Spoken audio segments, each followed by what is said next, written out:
nosso problema não é dado, nosso problema é informação. Aí me explica, ele assim, a gente consegue mapear geneticamente quase todos os tumores, tá tudo, né, geneticamente a gente consegue mapear muita coisa. O problema é que a gente não sabe o que fazer com a informação.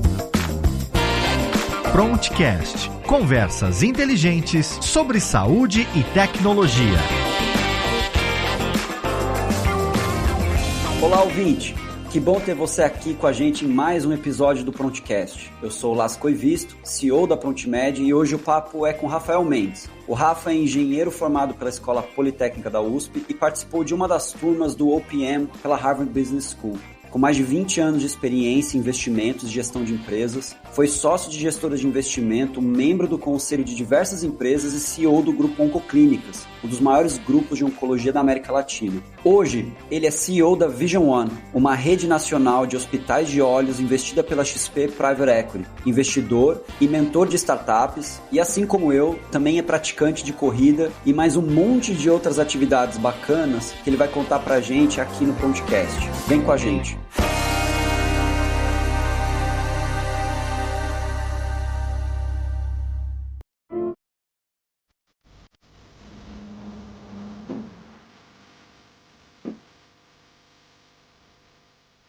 Fala, Rafa. Enorme prazer te receber aqui no Prontcast. Um amigo e no mercado aí, baita prazer conversar com você. Muito obrigado por aceitar o convite. Não, imagina, obrigado a você, sempre um prazer. Quando o pessoal me mandou uma mensagem que era um podcast para falar de saúde com você liderando e perguntou se eu tinha tempo, eu falei, não tenho, mas eu vou aceitar mesmo assim, não tem como recusar. Que honra.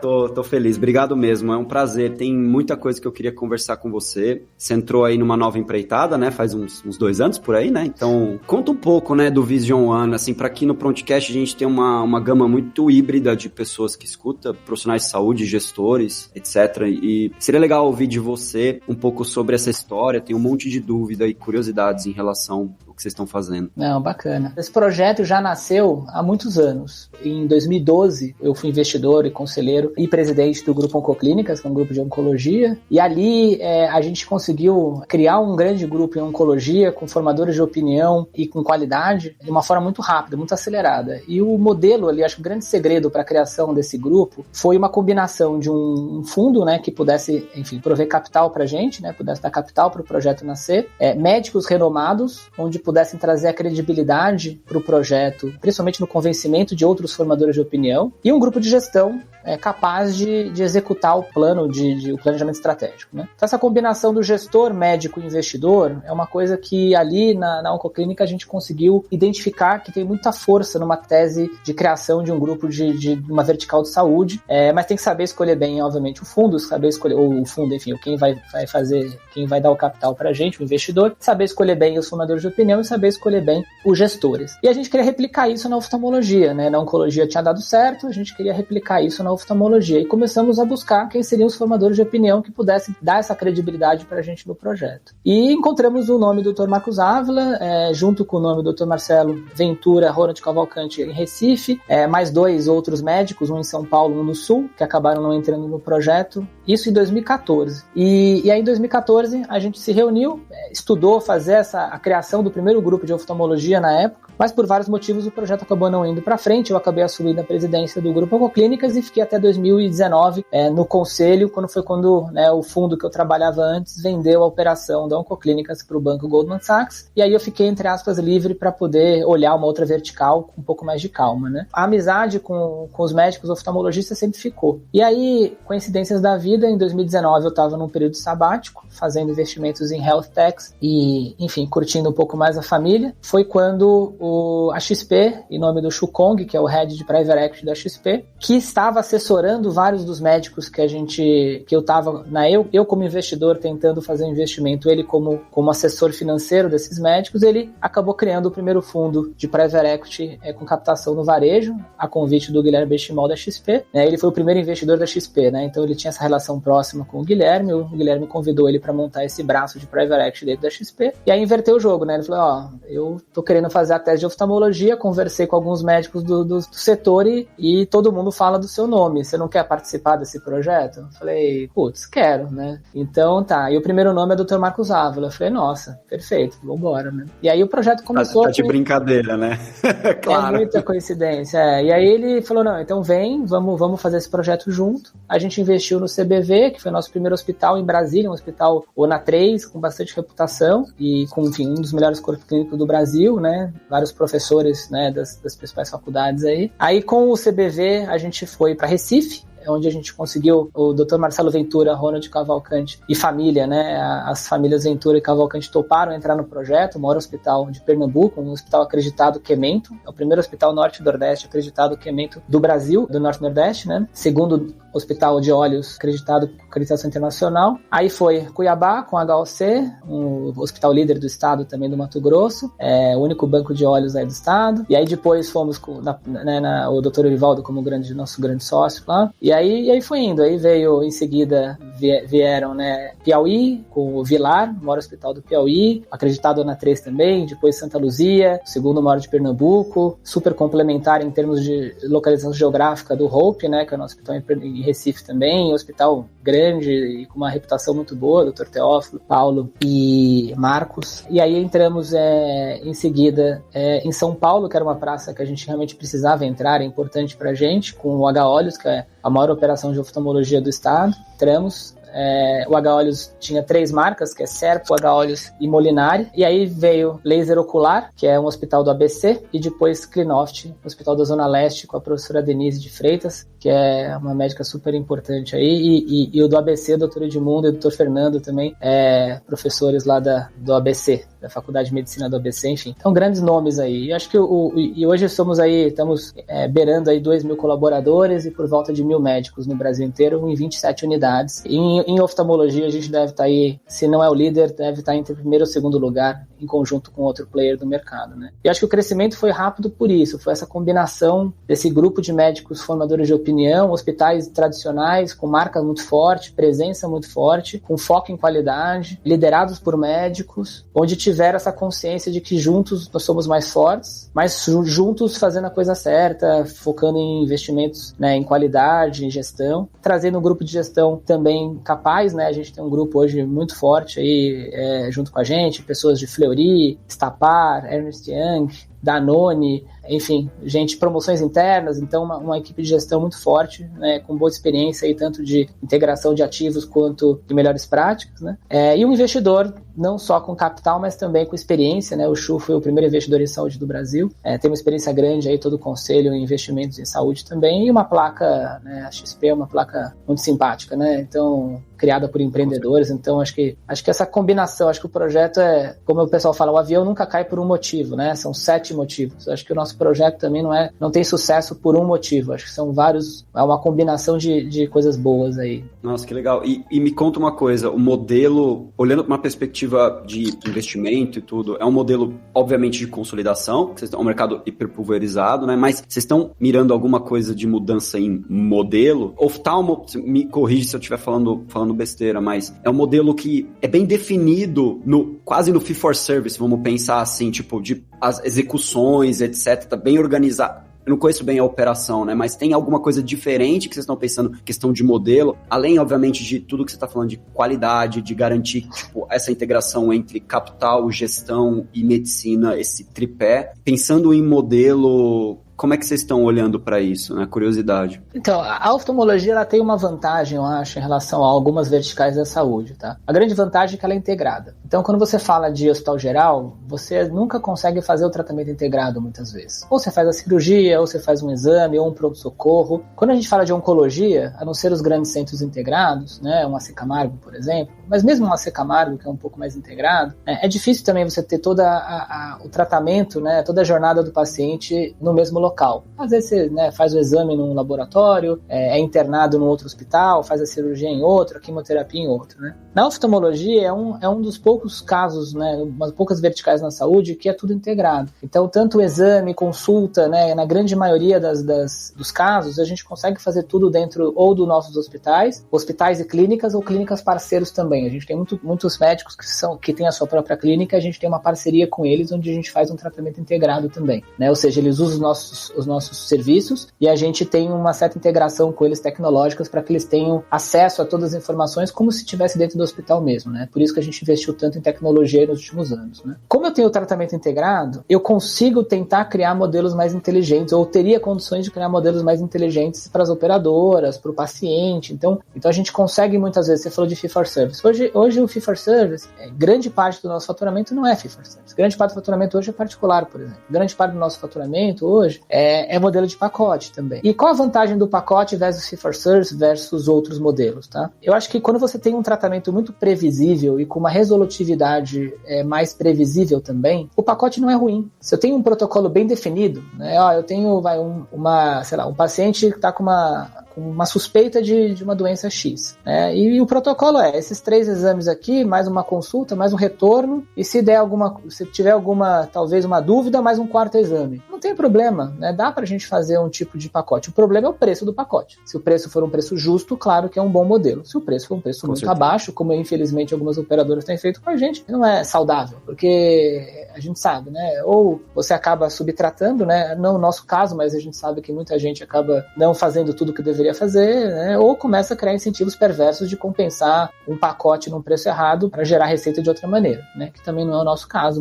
mas acontece. Se você faz um pacote num preço correto, né? E com os incentivos corretos, eu acho que é um modelo saudável, sim, para casos previsíveis. Agora, se é uma cirurgia, né? Retina, por exemplo, no nosso caso, uma cirurgia pode durar 30 minutos ou 2 horas, vai depender do que você vai encontrar lá quando você começar a fazer a cirurgia, aí o pacote não funciona. Você precisa ir para o modelo fee for service, né? Que aí você tem é mais complexo de você fazer, porque alguém vai perder, alguém vai ganhar. E eu falo para as operadoras, eu não quero ganhar mais do tratamento, eu quero ganhar o que eu mereço, né? Ao mesmo tempo, eu não quero também ter um prejuízo, né? Por isso que esse modelo, né, a gente tem um modelo de capitation hoje aí espalhados pelo Brasil, né? Na oftalmologia, eu acho que não é um modelo que funciona. Sabe? Eu acho que é um modelo ruim, porque tem muita variabilidade dentro da oftalmologia. Então, né, eu acho que não é justo uma transferência total de risco para um prestador. Eu acho que uma divisão de risco é uma coisa interessante, né? Uma premiação por resolutividade é uma coisa que eu gosto. Uma penalidade, vamos chamar assim, enfim, ou uma remuneração inferior se não tiver resolutividade e qualidade também está tudo certo, é justo, né? Mas, enfim, eu acho que uma simples transferência não é talvez o modelo mais inteligente, não é o modelo que a gente acredita como ser o modelo ideal. Dito isso, acho que dá sim, a gente está com alguns estudos, fazendo alguns pilotos, né? Acho que o grande ponto para a gente aqui nesse projeto, obviamente expandir e aumentar a saúde ocular de qualidade, aumentar a educação médica, né? Acelerar a adesão de novas tecnologias na oftalmologia, que tem muito, né? A gente tem um programa agora que a gente chama de experimentação, chama PENSE o nosso projeto, né? Pesquisa, experimentação e ensino, né? E a gente está convidando médicos do Brasil inteiro para passar uma semana com algum dos nossos médicos com uma tecnologia diferente ou alguma inovação. E aí quem quiser entender, né? Eu não gosto, não sei se isso aí funciona. Tá bom, vai lá, fica uma semana com o nosso médico e observa. Se você achar que funciona, você leva essa prática para sua clínica. Se você achar que não funciona, você não tem problema nenhum. Mas acho que como grupo a gente tem essa responsabilidade, esse papel de transmitir, acelerar a adesão à tecnologia, que é um benefício para a medicina como um todo e para os pacientes, né? Em paralelo a isso, a gente tem um projeto também relevante de aumento de acesso. Como eu sou integrado, eu também consigo tentar aumentar acesso. Então vamos dar um exemplo prático aqui para não ficar falando de teoria, né? A gente hoje tem uma lente em catarata que chama trifocal. Não sei se você já ouviu falar ou não. Se não ouviu, daqui a uns 40 anos você vai ouvir, porque todo mundo vai ter catarata, tá? Então, mas daqui a pouco você também vai ter, eu também, a gente, né? Eu brinco, tem que ficar amigo dos médicos da nossa idade, entendeu? E quando a gente chegar lá na nossa idade, né? Ou talvez os médicos jovens, tem que pegar os que estão se formando agora, porque esses vão operar a gente lá daqui a pouco, daqui a 40 anos. A catarata, a lente trifocal, é uma lente que o convênio não cobre, né? O SUS não cobre, e é uma lente que traz benefícios para o paciente dele não precisar usar óculos, porque você faz uma lente onde você consegue enxergar de perto e de longe. Não são todos os pacientes que podem ter esse tipo de tecnologia, por uma questão médica, né? Mas vários podem, né? E a tecnologia está cada vez melhor, onde a elegibilidade do tratamento está cada vez maior. Só que ela é cara. Como é que eu faço, meu desafio aqui, eu como gestor do hospital aqui, como é que eu consigo dar acesso a uma lente trifocal para um paciente SUS? Como é que eu dou acesso a uma lente trifocal para um paciente SUS, na verdade, um paciente com baixo poder aquisitivo, né? Como eu sou integrado, eu consigo, às vezes, fazer isso. Às vezes, eu perco um pouco aqui, ganho ali, consigo, como grupo, né, como uma empresa grande, dar financiamento para tentar dar acesso a essa tecnologia. E se eu consigo, todo mundo fica feliz, porque o paciente economiza no óculos, ganha qualidade de vida, e eu tiro uma pessoa do Sistema Único de Saúde, ou seja, eu reduzo também a pressão, né, de custos para a saúde brasileira. Então, todo mundo ganha nesse exemplo. Agora, como fazer? Tem que ter criativo. Como eu tenho o processo todo, como a gente é integrado, né, e as empresas que vendem a lente, muitas delas também vendem equipamento, talvez um acordo com eles de, para esse paciente mais de baixa renda, você reduz um pouco o custo, e em compensação eu compro mais equipamento de vocês, enfim. E aí eu consigo tentar trabalhar alguma coisa mais inteligente em prol do acesso. E aí o terceiro desafio que a gente tem é a conscientização da saúde ocular, né, Lácio? Assim, vou fazer uma pergunta para você que sistemas, mas muito experiência grande em diagnóstico, né? Você fez check-up? Sim, senhor. Quando você fez seu último check-up? Olha, eu entrevistando o entrevistador aí. Faz um mês, mais ou menos. Legal. Você foi no oftalmo ou não? Não fui no oftalmo. Não fui no oftalmo. O meu médico, só pra avisar, porque o meu médico, Dr. Paulo Pucinelli, você sabe quem é? Ele é membro lá, ele envolvido, né, com o nosso esporte e tal. Ele é médico do esporte e oftalmo ao mesmo tempo. Só que esse nosso amigo, ele virou médico do Atlético Paranaense, foi embora, né? Então a consulta que eu marquei depois foi com a doutora Fernanda Lima, né, que é reumato e médica do esporte. Aí dessa vez não teve nenhuma avaliação oftalmológica. Muito bem. Eu também fiz meu check-up faz um mês, né? Isso eu te contei, eu tô inscrito na Maratona de Berlim agora, né? Pô! Bem, está convidado também, se quiser. Ano que vem. Não, esse ano não dá. Então, tô agora me preparando aí para esse desafio também. Mas, e aí eu fui no meu geral, né? No meu clínico, né? E o médico de esporte também, o Dr. Howie. E ele falou, tá aqui os exames, você vai fazer isso aqui, né? Passou dos 40, seu pai teve câncer jovem, vai no uro, vai fazer ultrassom para ver algum problema gastro. Vamos agora ver a sua pele também, faz tempo que a gente não dá uma olhada se tem alguma pinta aí que pode ser alguma coisa cancerígena ou não, etc, né? Eu falei pra ele, doutor, e oftalmo? Não, mas você tá com dor no olho? Eu falei, não, mas eu também não tô nem com, né? Eu não tô nem com dor no coração, você pediu para ir no cardiologista. Eu também não tô com dor de barriga, você pediu para fazer uma ultrassom, né, do meu sistema digestivo, né? Eu também não tô com dor, né, na próstata também, você me pediu para ir no uro. Oftalmo, né, gente? Então a gente tem esse desafio, um exemplo, né, bobo, mas assim, e o olho é tão importante quanto todos esses outros órgãos que eu comentei agora, né? Então a gente tem uma conscientização da saúde ocular que poucas pessoas se dão conta, né? Eu vejo pelas pessoas que a gente contratou lá também, várias nunca tinham ido no hospital, eu tinha ido uma vez, né?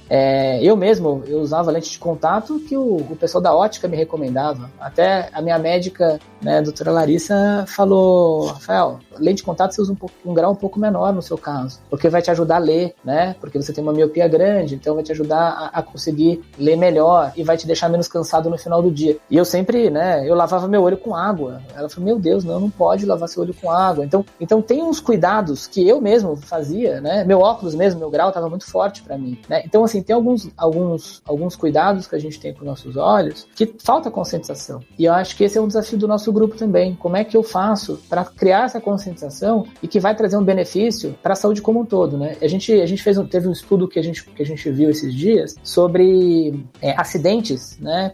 Como, por exemplo, quebra de osso de idosos por causa da visão. Ou a glaucoma, né? A visão, a maioria das doenças, né, de olho, não a maioria, mas muitas doenças, patologias aí oculares, elas são silenciosas e lentas. Glaucoma, você vai perdendo aos pouquinhos, o campo vai fechando, né? A catarata vai, né, a visão vai ficando opaca aos poucos. Diferente de uma retina que, né, uma degeneração macular também, mas assim, mas você começa a perder aos poucos. E aí quando você percebe, você já tá com uma visão super opaca, mas para você é normal. Não, você tá com uma catarata grande, e aí você tropeça, quebra a perna, entendeu? Então, eu acho que a gente tem essa obrigação de tentar desenvolver modelos aí de conscientização. Então, acho que são esses 3 desafios. Eu acho que modelos inteligentes com operadora, aumento de acesso, conscientização de saúde ocular. E por estar integrado, a gente tem essa vantagem de poder tentar algo criativo. Agora, não é fácil, né? Eu quero desempacotar alguns desses 3 desafios aí, porque tudo que eu tinha de dúvida, você arranhou aí, pô, muito legal, porque muita curiosidade, porque eu acho que é uma dúvida que eu tenho, mas que tá a ver com esse terceiro que você falou. Hoje, na tua visão, que você tá falando de conscientização do paciente, a tua visão é que a porta de entrada do paciente na oftalmo é quando ele tem problema. Ah, eu não tô conseguindo chegar direito, então, pô, eu preciso procurar um oftalmo. E aí, a partir disso, ele começa. Onde é que você vê a porta de entrada hoje? E aí, obviamente, você falou de conscientização, então é literalmente conversar com outras especialidades, falar, olha, não esquece que tem que falar da parte ocular também, né? Como é que você vê a porta de entrada do paciente hoje? Porque eu acho muito legal, assim, é exatamente o que você comentou, né? Essa na minha visão também,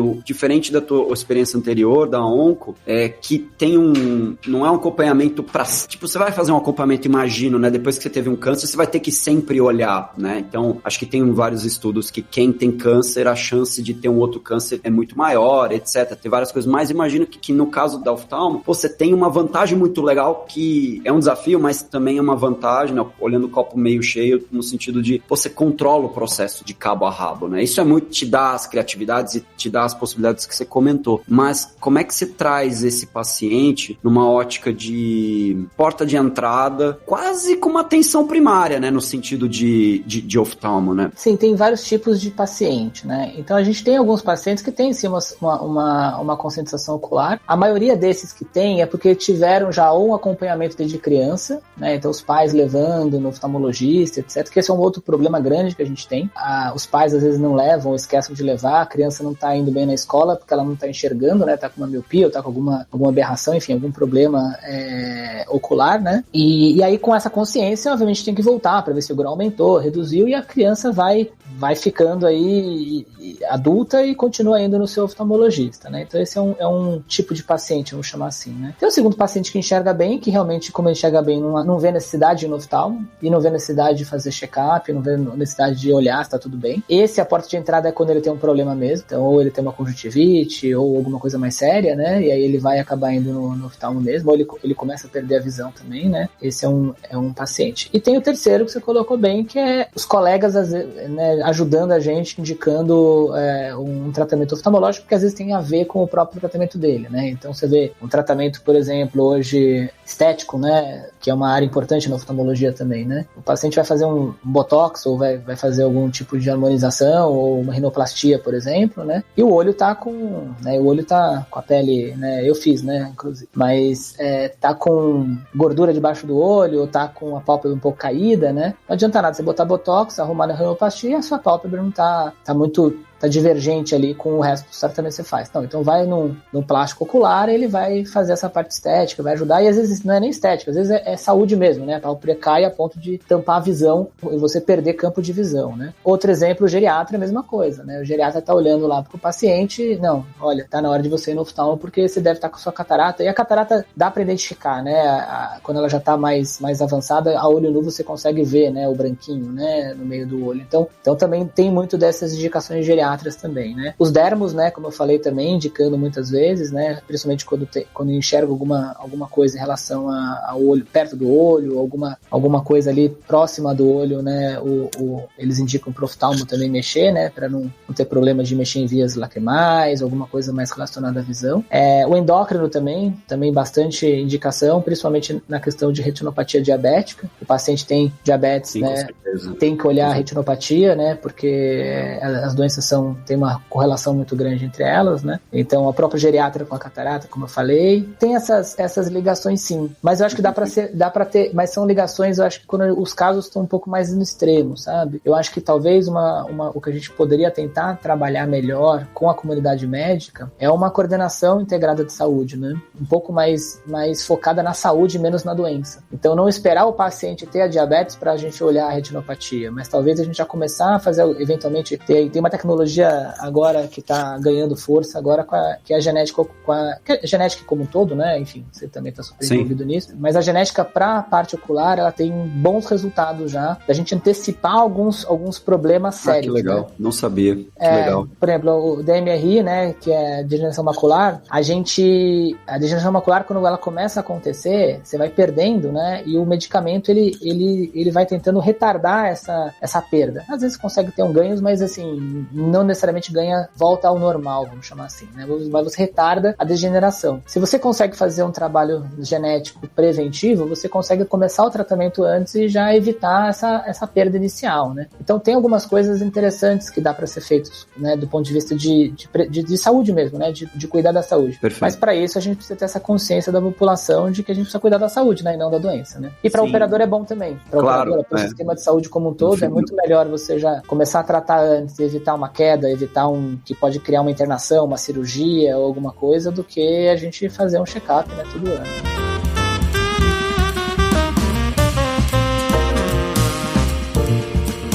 Num ponto que acho que não tem como a gente não falar, ainda pela tua experiência enorme, que você já comentou várias vezes com oncoclínicas, e com certeza você está fazendo isso aí, né, no Vision One, a história das integrações das informações, né? Porque para você conseguir tomar essas decisões de acesso que você comentou, para você poder falar, será que o desfecho final desse paciente minimamente está indo pro lado que deveria ir, né? Olhar um pouco, ser um corpo clínico enorme, você conseguir eventualmente bonificar um tipo de ação que um profissional de saúde está fazendo, porque é a melhor conduta, vamos dizer, é o melhor protocolo. O que você aprendeu de desafio na oncoclínica de integração de dados? Onde que está o segredo, vamos dizer assim? Não o segredo, mas onde é que você sabe que, começa por aqui, são essas as dores, são essas primeiras barreiras que você tem que enfrentar, porque quem escuta a gente, tem muito gestor de saúde que tá olhando para dados e fala assim, puta, eu começo por onde que é a dor, quais são os perigos, e depois que você contar um pouco disso, queria saber muito dos casos práticos. Porque a gente fala muito de dado, mas,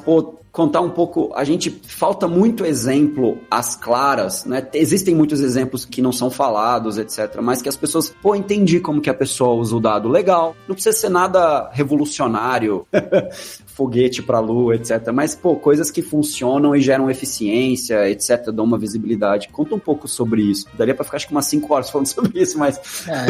Dá pra ficar 5 horas, mas eu não vou ficar 5 horas, porque senão eu vou passar vergonha aqui, porque você entende muito mais do que eu nesse assunto. Mas eu vou dar um pouquinho da minha experiência aqui. É que você viveu, diferente da gente, Rafa, que eu acho que a sua visão a gente pode até entender de dados, mas você tem a prática de fazer acontecer ali na ponta com todos esses atores que você comentou. Isso é muito rico, né? Isso é muito legal. E você teve sucesso na Oncoclínicas. Isso é diferente, né? Tem muita gente que tenta e tem desafios enormes, mas você, conseguiu muitas coisas legais. Acho que vale você contar essa história. Não, legal.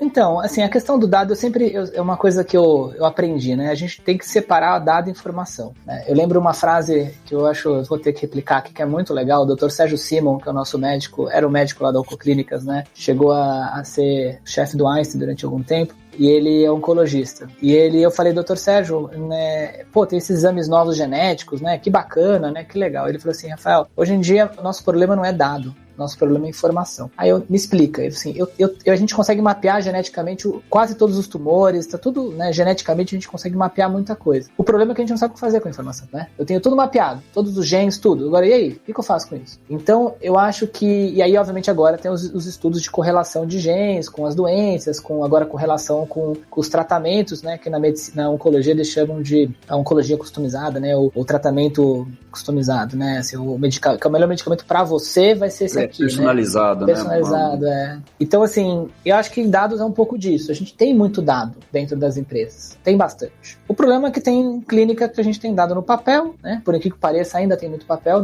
nos hospitais. Tem muito dado em sistemas que não são dados, informações difíceis de serem utilizadas, porque não estão em uma base organizada, né? Estruturada, né? Não são dados estruturados, né? E tem dados, às vezes, que, enfim, errados também, muitas vezes, né? A pessoa preenche errado, enfim. Então, dado a gente tem bastante. importante. Agora, informação é o desafio que a gente tem. E para conseguir fazer isso, acho que a primeira coisa que na ONCO a gente tentou padronizar sistema, né? A gente chegou a padronizar alguns sistemas sim, mas com o ritmo de aquisição a gente acabou tendo grande dificuldade. O crescimento ficou mais rápido do que a capacidade de integrar de sistema na época, mas a gente conseguiu razoavelmente já integrar bastante, né? E a gente optou na época por um sistema terceiro, né? E a gente queria um sistema que pudesse abraçar o máximo de atividades possíveis. Aquela experiência foi boa, mas eu acredito hoje, eu mudei um pouco a minha cabeça. Eu acredito hoje, a gente já teve até essa conversa nos eventos que a gente teve, né? Eu acredito que é difícil você ter um sistema que abrace tudo, né? Porque o mundo hoje está cada vez mais especializado. Então você não tem oftalmologista hoje. Você tem um oftalmologista especializado em transplante, especializado em refrativa, especializado em catarata, especializado em retinopatia diabética da prematuridade, sabe? Então você começa a ter cada vez médicos mais especialistas em subespecialidades, né? E que é como o mundo está hoje, é muita informação, é muita coisa, é muita pesquisa, você não dá tempo de ler tudo, você vai ter que realmente cada vez ficar mais especializado, né? No mundo de finanças é igual, no mundo de tecnologia é igual, no mundo de investimentos é igual, e no mundo de sistemas também. Então, em vez de eu ter um sistema que vai tirar nota 5 em várias das coisas que eu preciso, a gente está optando agora a ter talvez um número um pouquinho maior de sistemas, então uma complexidade um pouco maior na nossa arquitetura de TI, mas que eu tenha nota 8 em tudo. Então,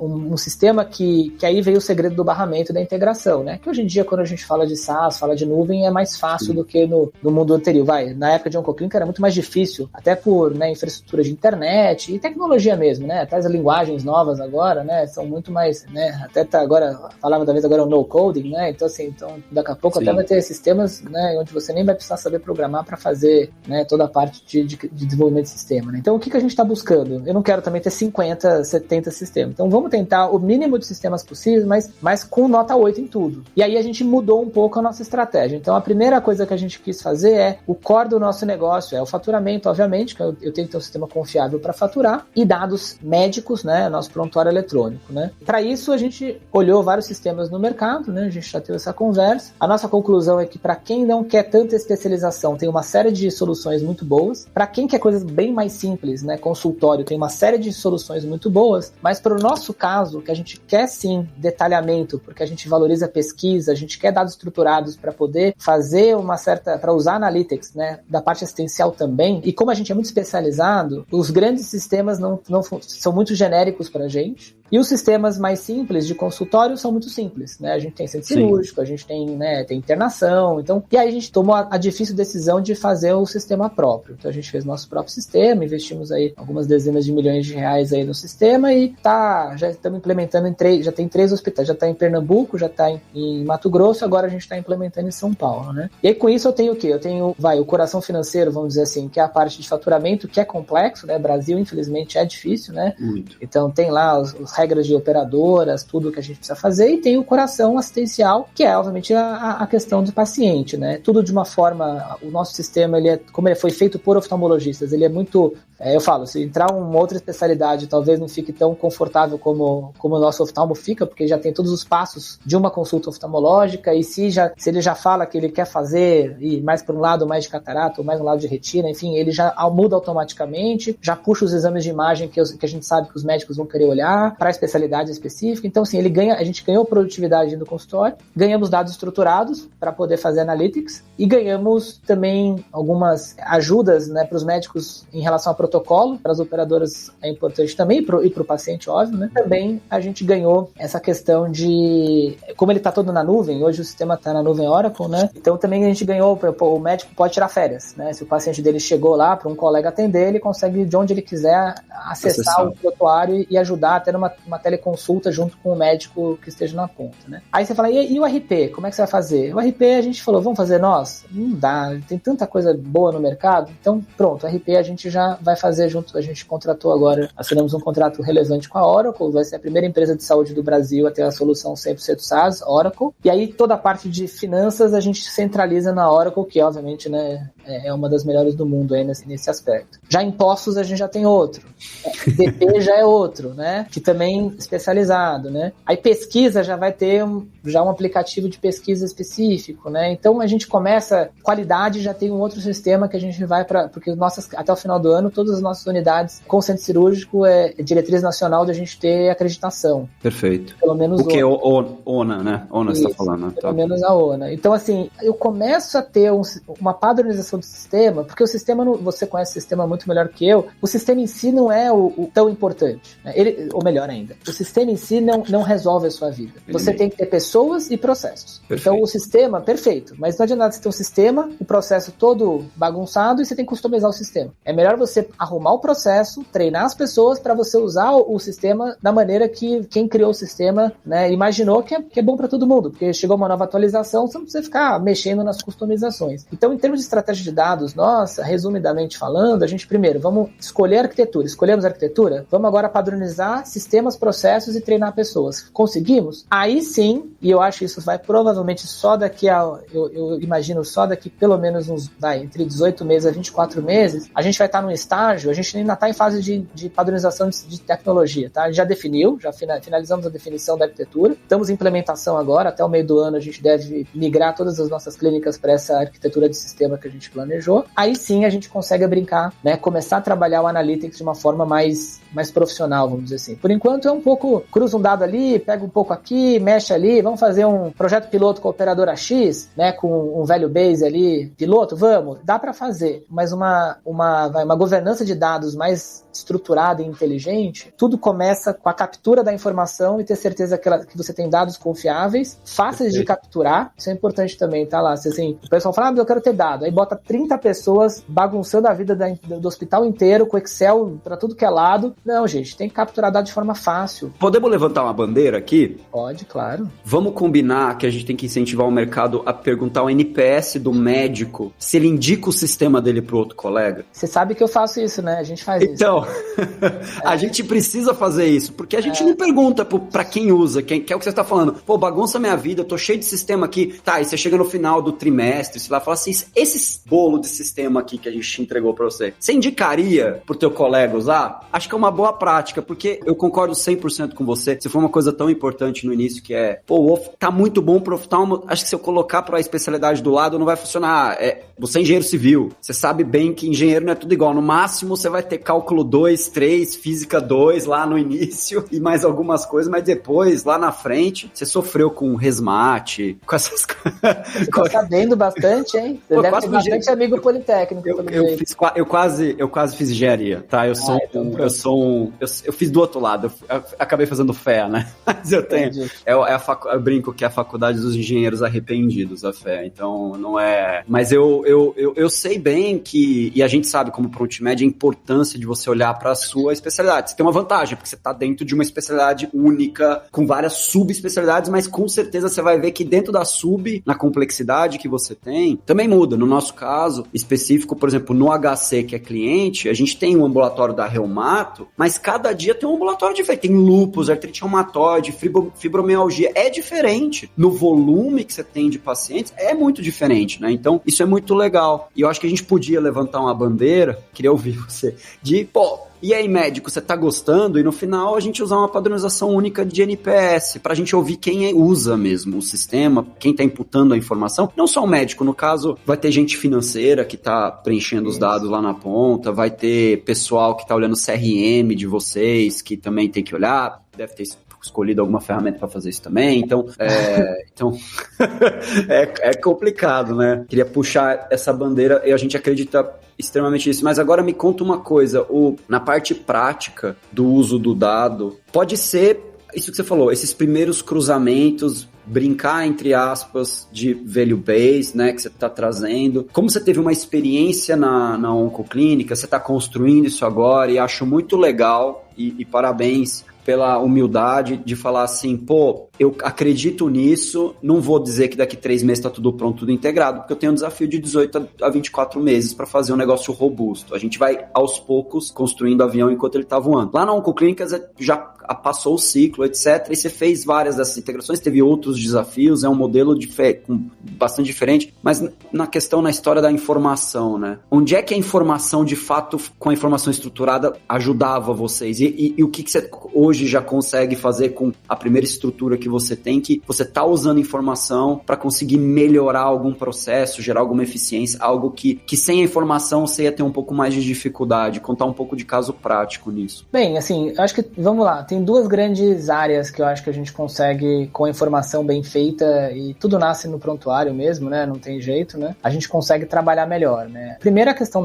assistencial, né, vamos chamar assim, e a segunda parte de eficiência de gestão, que aí tem a ver com financeiro, não só financeiro, mas assim, eficiência mesmo, né. Por exemplo, né, a gente costuma estruturar a nossa clínica, né, com base no pico, né, da nossa clínica, hospital, no caso da Oncoclínicas, né, era clínicas, né, não tinha hospital na época, né, até tinha algumas parcerias, mas a gente não geria o hospital, hoje eles têm, né. Aí você olha lá, não, eu preciso de 20 consultórios, e eu preciso de 20 cadeiras de quimioterapia. Tá bom, mas por que você precisa de 20 cadeiras de quimioterapia? Ah, porque tá aqui, ó, eu tô com 25 pacientes aqui agendados. Só que quando você olha a informação, você vai ver que tem um pico. Você está com 25 no horário de pico. Então, em vez de você ter que alugar um novo andar e montar mais uma estrutura para 30 cadeiras, você pega esses 5 e aloca meia hora depois. Não é meia hora não, né? Mas você aloca à tarde. Ah, mas ninguém quer fazer à tarde. Dá um incentivo. Paga um almoço. Enfim, trabalha. É mais barato você incluir um almoço ou uma massagem, né, para o paciente. A gente fazia lá em algumas clínicas novas, massagem para paciente. É mais fácil você fazer isso e criar incentivo para o paciente diluir melhor esse paciente dentro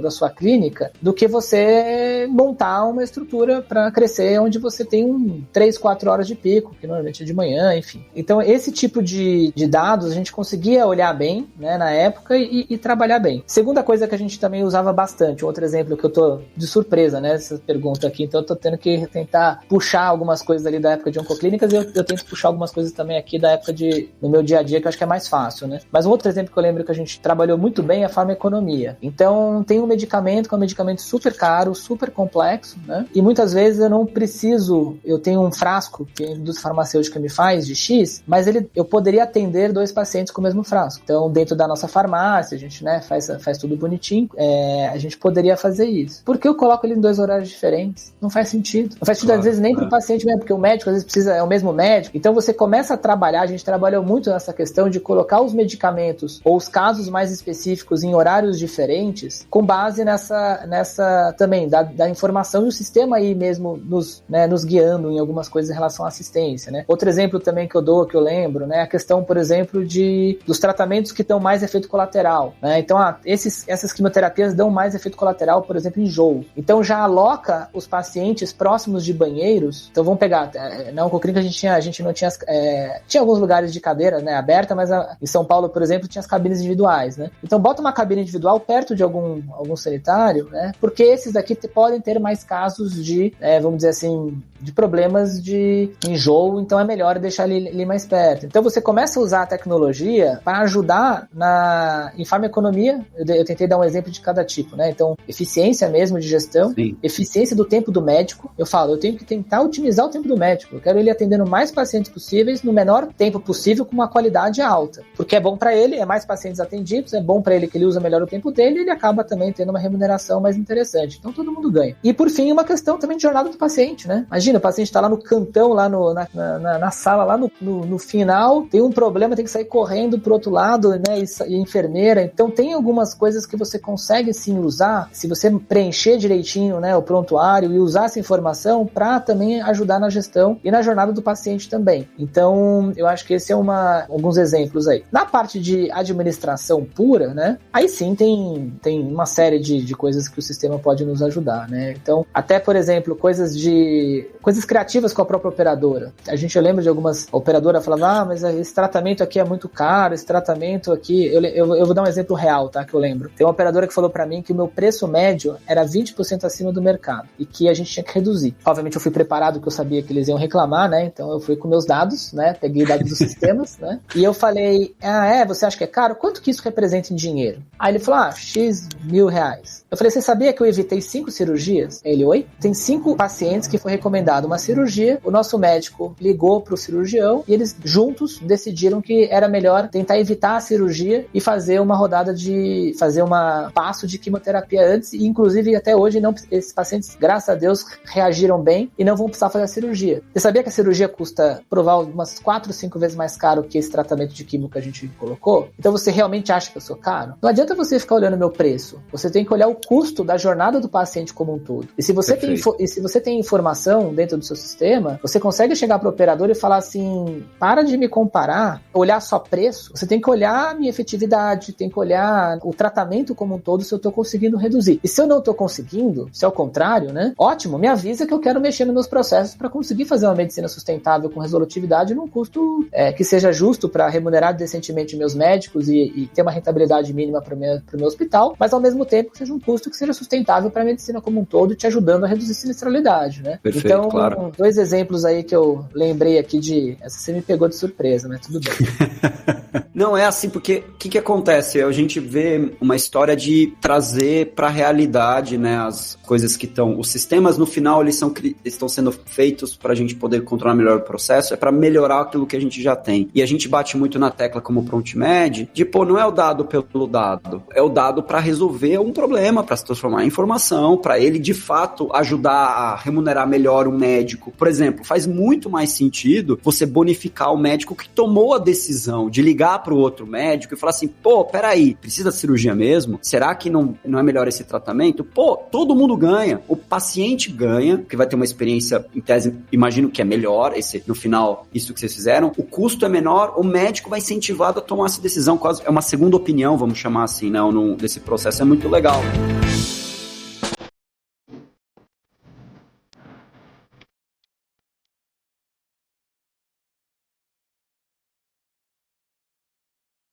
Um último ponto, assim, queria muito tirar o Rafa do mundo saúde especificamente, mas ouvir você um pouco sobre o momento, né? Porque os últimos 4 meses, um pouco as placas tectônicas do mundo dos investimentos deram umas mexidas, né? Você é do mercado financeiro, eu também fui do mercado financeiro no passado. A gente sabe que acho que essas sinalizações, tirando Rússia, etc., tava meio óbvio, né? Pressão inflacionária, juros lá fora aumentando, e eu tenho uma visão um pouco diferente, que acho que agora é a hora de comprar. Agora é a hora, acho que quem teve que fazer as mudanças de gestão, reduzir custo, se preparar pro, entre aspas, inverno, era um ano atrás, assim, porque a gente sabia que as coisas iam acontecer. Como é que você olha para essa minha opinião pessoal, tá? Eu acho que a gente tem que tomar cuidado, a gente sabe de várias coisas, mas queria ouvir a tua opinião sobre esse momento no mercado. Como é que vocês olham essa situação nesse momento e questão de oportunidade e risco pra gente fechar esse papo aqui e ouvir também um pouquinho sobre, beleza, próximos passos, do que você tá imaginando, além disso que você já comentou, né? Se tem alguma coisa que ficou de fora. É engraçado você fazer essa pergunta, porque a gente entrou nesse projeto de oftalmologia, não sei se todo mundo lembra, né? Mas se fazem 2 anos agora, a gente entrou literalmente no meio da pandemia. E a vertical de saúde que foi mais impactada na época foi a oftalmologia, né? Ou uma das mais, vamos dizer assim, né? Teve clínicas nossas fechadas, hospitais fechados por meses, né? E por que eu tô dando esse exemplo? Porque acho que é um pouco da situação que a gente tá agora, né? A gente fez esse projeto lá atrás porque a gente acreditava nos ativos que a gente estava, nos ativos que a gente estava trazendo para dentro do nosso grupo, a gente acreditava nos sócios, né, na qualidade dos nossos sócios, qualidade dos nossos gestores, qualidade dos nossos médicos, e que no médio e longo prazo, por mais que tenha alguma oscilação, né, a gente sabe que lá na frente, em algum momento, talvez demore 1 ano, 2, 3, 4, mas em algum momento o ciclo termina, esse ciclo mais complicado termina e a gente vai conseguir agregar valor aí e não tem, né, oftalmologia, né, é um órgão super importante, os olhos, né, um órgão importante. Então acho que tem um pouco disso na decisão que a gente tomou lá atrás. E tempestade faz parte, né? A gente tá no Brasil, né? Então... Uma gestora nossa fala uma frase que eu vou repetir, que ela vai ficar orgulhosa que eu tô repetindo a frase dela, mas assim, a tempestade, né, ela faz você um melhor marinheiro. Então não existe marinheiro bom de tempo calmo. Então é importante você também pegar uns momentos mais críticos, né, para você também se desenvolver como gestor, como médico, enfim, né? O médico bom pega uns casos mais cascas, né? Só caso fácil ele não tem esse desafio deles cada vez talvez ser melhor, né, e se desafiar realmente para ter mais habilidades ali, mais conhecimento, né, então acho que isso é legal. E o momento que a gente está hoje é um pouco disso, né, a gente vê aí as empresas de capital aberto realmente sofrendo muito, né, caindo muito o preço das ações dela, não só saúde, mas como o mercado como um todo, né, mas a verdade é que, assim, você olha hoje, saúde, no brasileiro, quando a gente faz uma pesquisa das coisas mais importantes para ele, saúde nunca sai do top 3, nunca. Teve anos que corrupção ficou em primeiro, aí saúde era segundo, teve épocas que violência estava em primeiro, saúde estava em segundo, mas assim, a gente pega saúde, economia, obviamente, né, e violência, de certa forma, são os 3 tópicos que mais sempre ali estão ali, né, em primeiro lugar. Então, não tem como saúde não ser uma coisa importante, não vai deixar de ser importante. Aliás, ao contrário, agora com o envelhecimento da população brasileira, que já está em fase acelerada e vai continuar sendo uma coisa importante. Só que a saúde está num momento meio especial, porque a gente está agora com um momento importante de profissionalização e implementação de tecnologia. Eu acho que comparado com outros setores, a gente foi um pouquinho mais lento, vamos dizer assim, que alguns setores, que acho que foram mais rápidos nessa profissionalização, nessa adoção à tecnologia, nessa implementação de sistemas, né? Eu acho que vocês são um bom exemplo disso. Normal, é um setor um pouco mais conservador mesmo, né? Faz parte. Mas agora a gente está indo, a gente, né? Não só nós, como o mundo inteiro. E o Covid abriu essa consciência de que a gente precisa se profissionalizar, né? A gente implementou agora lá na nossa rede a metodologia ágil, então assim, a gente precisa agora, dá para fazer vacina em tempo recorde, entendeu? Dá pra gente fazer gestão de hospitais com metodologia ágil, sem perder a preocupação de qualidade, processo, segurança do paciente. Então eu acho que a gente está num momento muito especial aí da saúde. Eu acho que quem tiver visão de médio prazo, eu não tenho dúvida que é um bom momento para investir, é um bom momento para apostar na saúde, porque tem muita coisa para se fazer, tem muita tecnologia boa chegando, tem uma demanda que vai aumentar, não tem como. A gente vai ter que ser criativo para o sistema ficar mais eficiente, e quem conseguir ser mais eficiente e abraçar essa demanda com medicina sustentável vai ter benefícios, né? Eu falo, aumentar minha margem é muito fácil, né? Eu reduzo qualidade, corto no horário médico e reduzo a qualidade como um todo. Só que isso não funciona. Não é sustentável. Não é sustentável. Eu vou conseguir 2-3 anos de rentabilidade boa, sabe? Eu preciso remunerar bem meu médico, né? De forma decente, de forma justa. Eu preciso ter pessoas ali com conhecimento, capazes de entregar o desafio que elas estão envolvidas, porque eu preciso ter pessoas ali, eu preciso continuar desenvolvendo pessoas, então eu preciso continuar investindo em treinamento, continuar promovendo talentos, continuar trazendo pessoas de outros setores para nos ajudar em melhores práticas, porque o meu olhar não pode, eu como presidente do grupo, eu não posso estar olhando na minha empresa hoje, eu tenho que estar olhando na empresa daqui a 10 anos, daqui a 5 anos, eu tenho que olhar para frente. Sim. E para frente eu preciso ter pessoas que tragam esses processos para que a gente possa ter uma empresa cada vez melhor daqui a algum tempo, né? Então eu acho que é isso, assim, acho que a gente está num bom momento, agora não pode ter que segurar a ansiedade, né? Então, vou investir ano que vem, quero dobrar, calma, não é assim, né? Talvez dobre, mas... Pé no chão.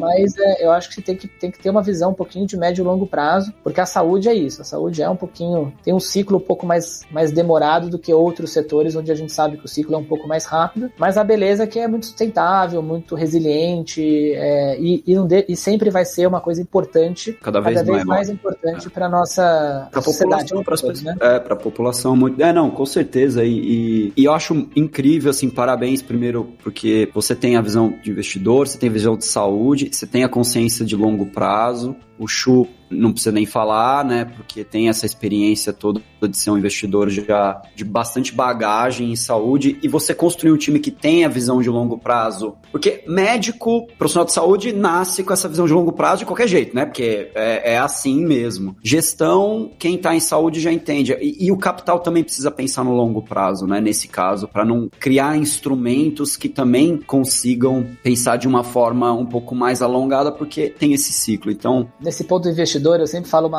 assim, a gente tem uma lista lá de entregas, né, pessoas que a gente precisa entregar para cada uma das pessoas, né? Então, paciente, a gente fala resolutividade, médico, valorização médica, né? E infraestrutura, né? E assim vai, né? E eu falo para o investidor, a gente precisa entregar reputação, porque retorno financeiro, é uma consequência, vai acontecer, né? Deveria acontecer. Agora, reputação que é importante. O investidor, ele não vive só de ROI. De ROI, exato.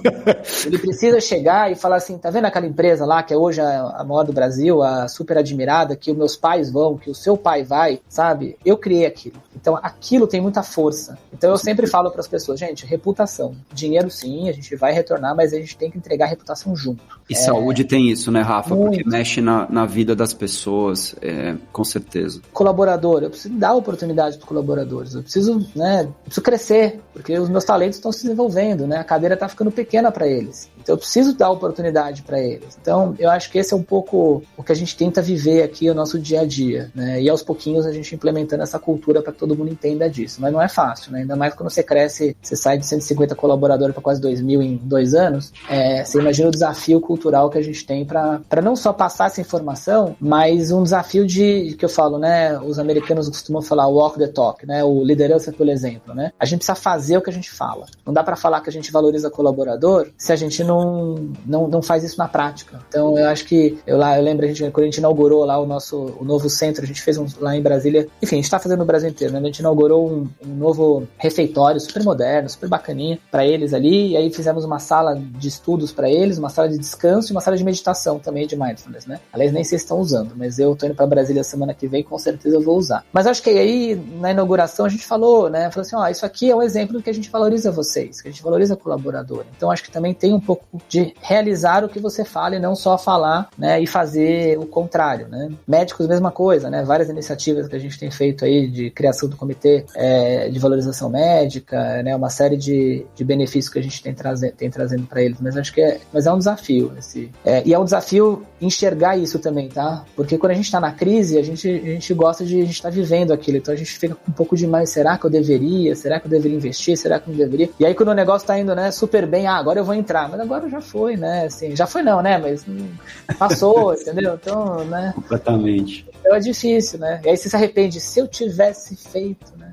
Então vamos evitar o se tivesse, vamos olhar a saúde com carinho aí, todo mundo. Quanto mais gente colocando dinheiro, conhecimento, gestão, apoiando a saúde brasileira, melhor é para todo mundo.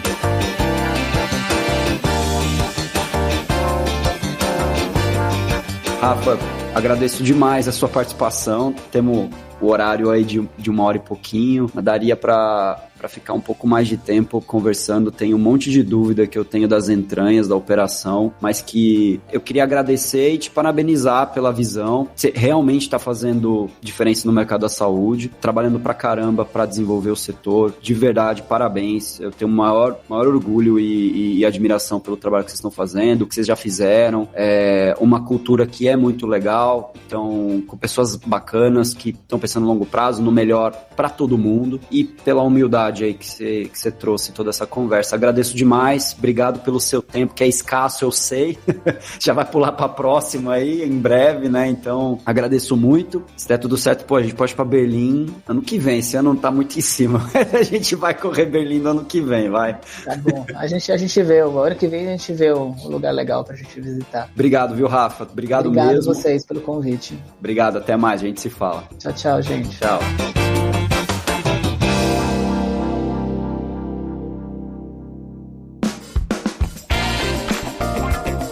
Você ouviu o Prontcast, conversas inteligentes sobre saúde e tecnologia. Para saber mais, acesse nosso site prontmed.com e siga nossas redes sociais. Até a próxima!